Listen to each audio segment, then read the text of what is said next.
Hello, beautiful souls. I am Valeria Maritza at Healing Through You. I am an infinite being of light, and so are you. Today, I have been prompted to talk to you about joy and also about being in tune with your guides, recognizing when you are receiving the messages, what they may look like. And I have news for you guys. They are not all in fireworks. I know, I know, I know. I work with so many people.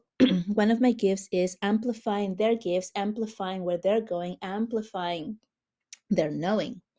And a lot of them who are really wanting to find out what gifts they have or what they can do or how they can use them, once they start working with me, they are like, oh, yeah, I recognize this now. I didn't. I thought, and here's the part that's common with mostly everybody that I work with. People say, I thought it was going to be more clear, more apparent, more loud, right? So, what we're looking for are the fireworks. This is a misconception of how our guides speak to us because of what Hollywood has told us, right?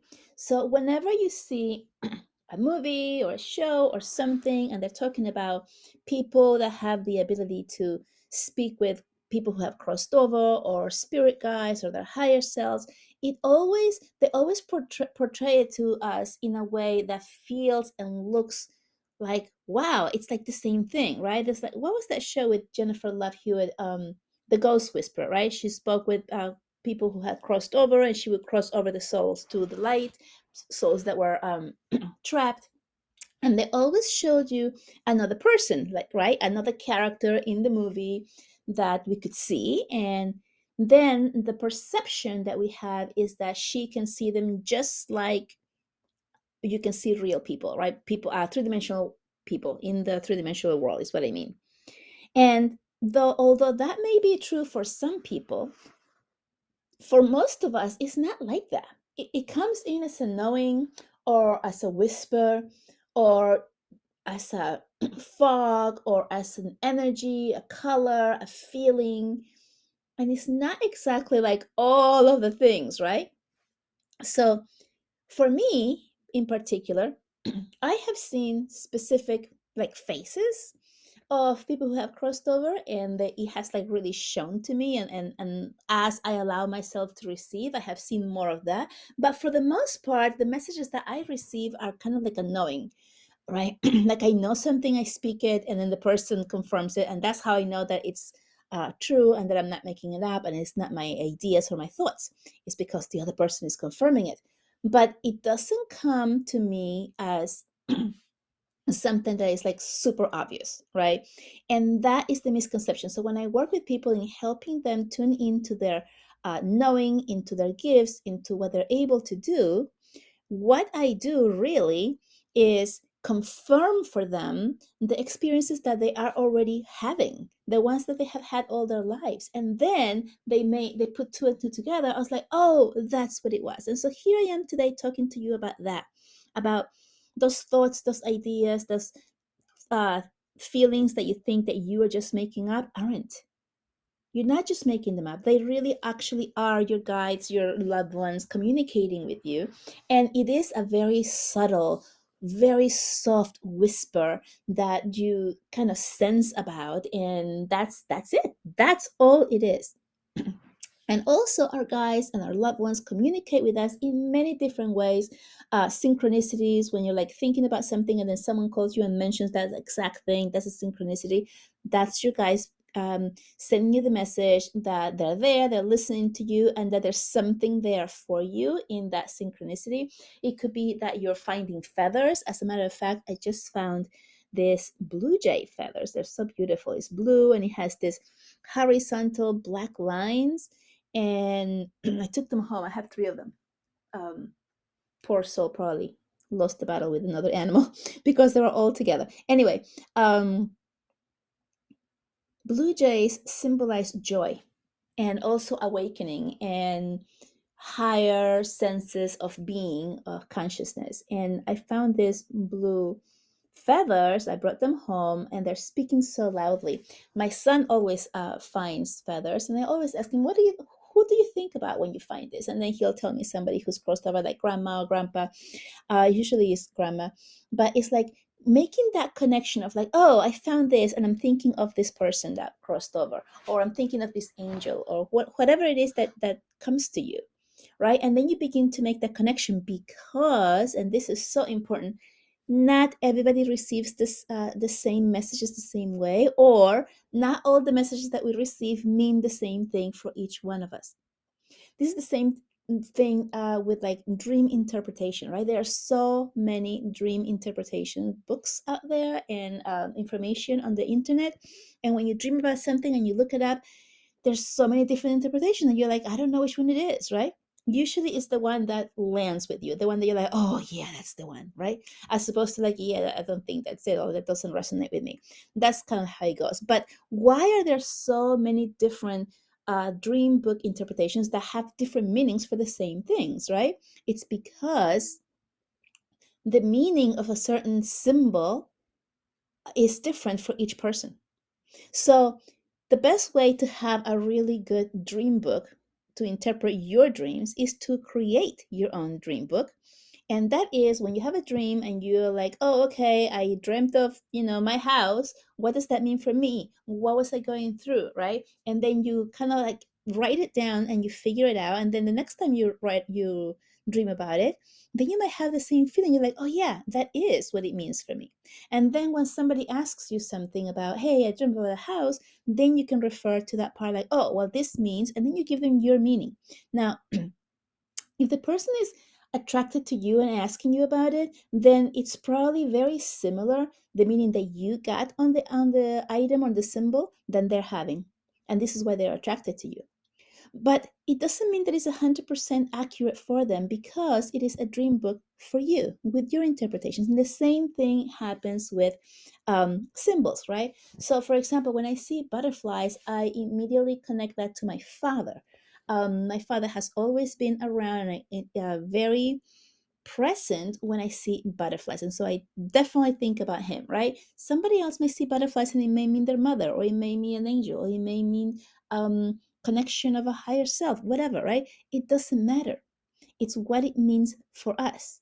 But the other part is becoming really aware of these symbols, right? So when you see like the numbers on the clock, 11111, or 222, or 444, or whatever it is, those are numbers that are showing up for you. Your eyes are drawn to look at the clock at that time. It's a symbol from your guides, from your angels, from your um, ancestors, who are giving you a little nudge to look and to give you that message that they're here with you, that they're supporting you.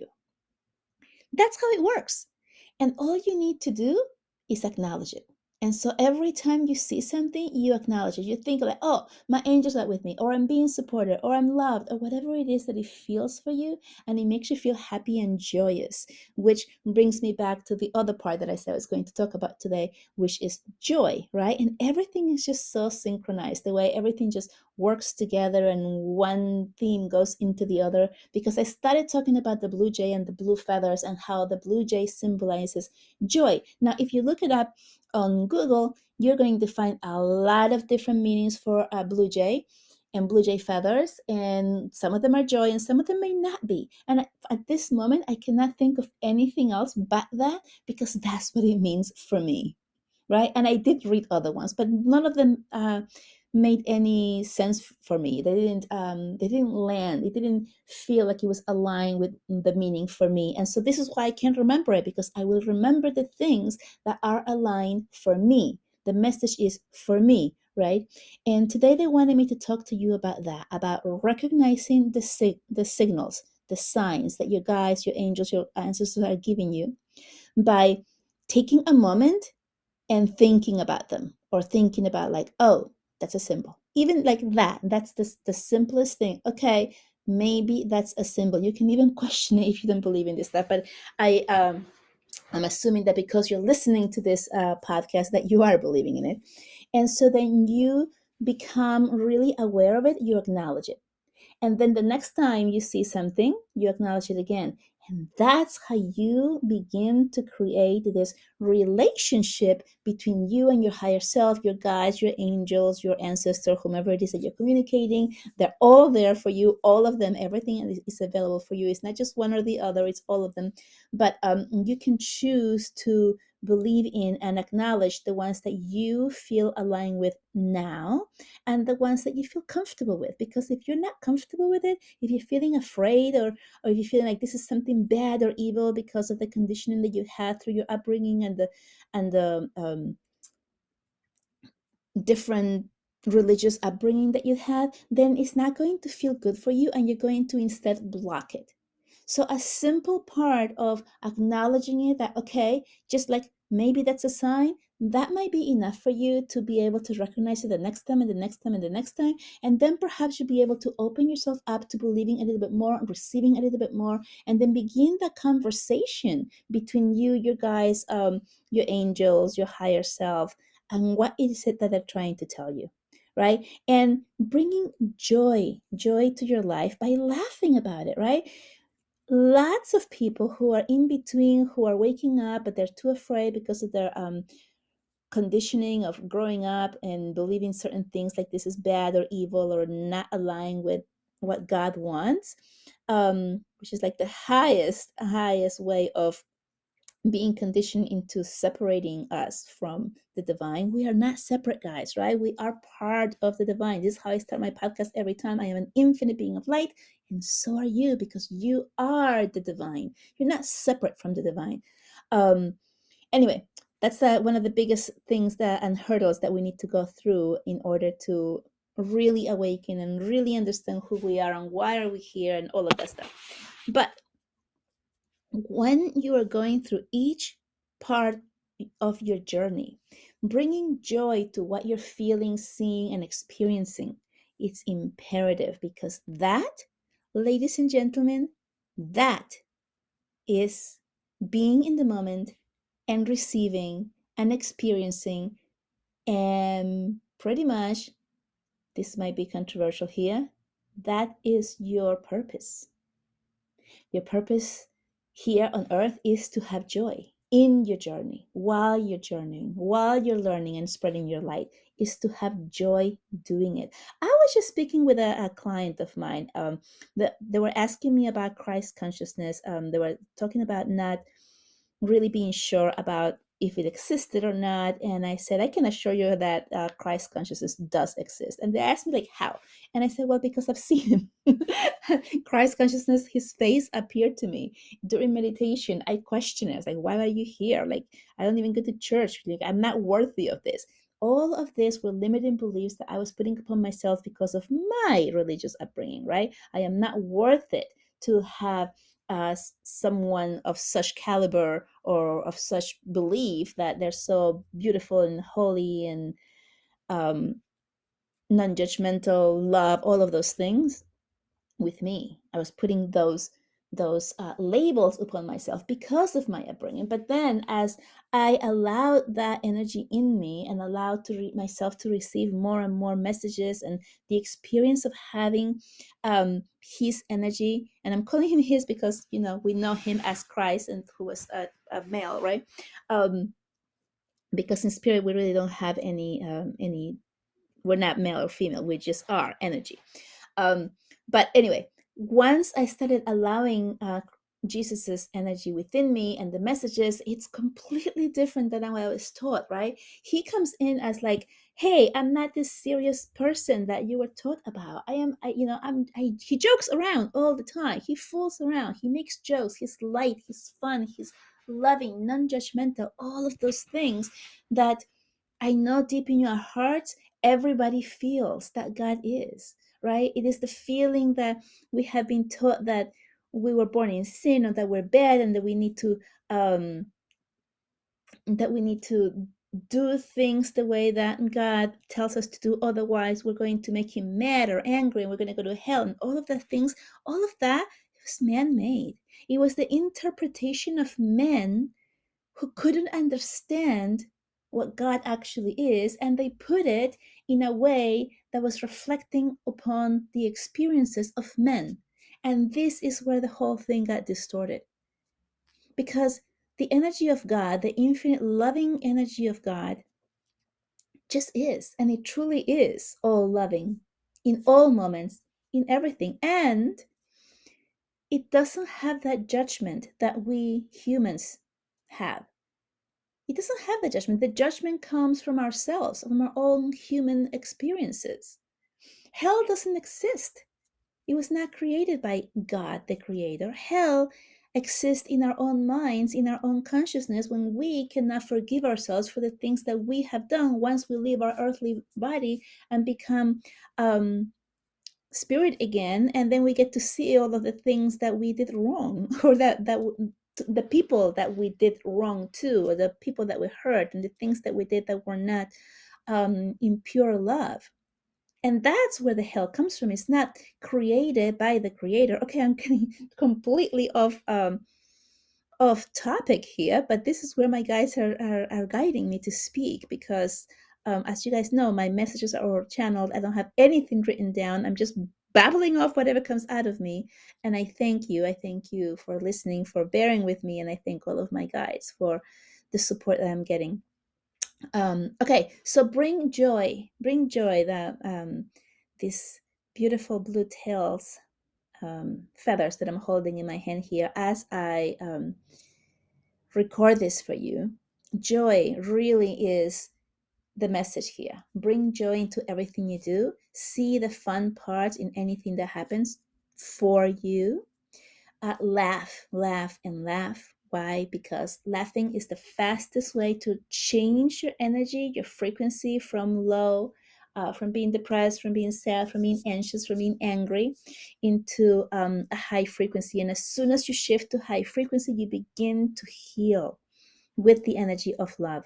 And so laughter is the best medicine. You've heard this before, right? That is a saying. I don't know where I've heard it, but it's a really old saying, and it's actually true. Laughing comes from love. Love is the highest frequency, and therefore, laughing at something, as tragic as it might be, will bring you to a higher frequency and allow you to heal no matter what it is that you're going through. And so that is part of the message today, to use your joy, use your connection to the divine, to your loved ones, whatever it is that you're feeling and hearing, to give that acknowledgement to the things that you're receiving, because the more you do that, the stronger and more often you will see, hear, and receive those messages. And this is important because as you receive more of these messages, you begin to be more and more aligned into living your best life. And once you are living your best life, what happens? You are experiencing better things, things that are more joyous, more happy, more loving, and you're living an easier life. And so this is the purpose of raising your frequency and listening to those messages, because the messages that you receive are all there to support you and love you and guide you. And by the way, if you ever think that you are receiving a message from your higher self, or your loved ones, or your angels, or God, or whatever it is that you believe in, and it's critical in any way that makes you feel like you didn't do enough, or you could have done something else, or you should have, those three words are very low frequency. That is not your higher self. Those are not messages from the divine. That is not messages from your loved ones. That is your ego trying to get their 2 cents in there to keep you safe from believing into something that is so incredibly out there that you might be ridicule for believing in or for using, right? That's one of the greatest fears that we as humans have, because it's a wound that we have experienced in previous lives that we carry over and over. This is the right time to experience yourself as a full infinite being that you are, as a full light being that you are. This is the time for you to do that. So allow yourself to receive, to connect, acknowledge, and have fun doing it. All right. So I hope that this was helpful. I hope that this allows you to connect more with your guys, more with your higher self, to receive those messages, to live a more aligned life for you, for your highest good. And also, sending you so much love, so much love. I see you, I witness you, I hold you, I send you so much love. I know, a lot of us need this, and so I'm here telling you that because you are cherished, you are loved, you are held all the time. Okay. All right. On that note, if you have not yet signed up for my free mini retreat, which is going to take place on Thursday, November 3rd at 11:30 a.m. Eastern Standard Time, I encourage you to do it right now. It's going to be fabulous. We're going to be able to heal, shift, and move one part, one area of your life, of your choice, whatever you choose. And then you get the recording. You can use the same methods, the same steps to remove and shift different parts of your lives. At the same time, this will become a paid container after the fact. So if you want it for free, this is the time for you to sign up. Okay, I'm going to put it there in the comments underneath on the description, and you can do that if you want to learn anything else or work deeper with me. I'll also put a link to my website, and there's like all kinds of ways that you can work with me in there as well to really help you shift, grow, and heal. Okay, guys, I love you so much, and I will talk to you soon. Bye bye.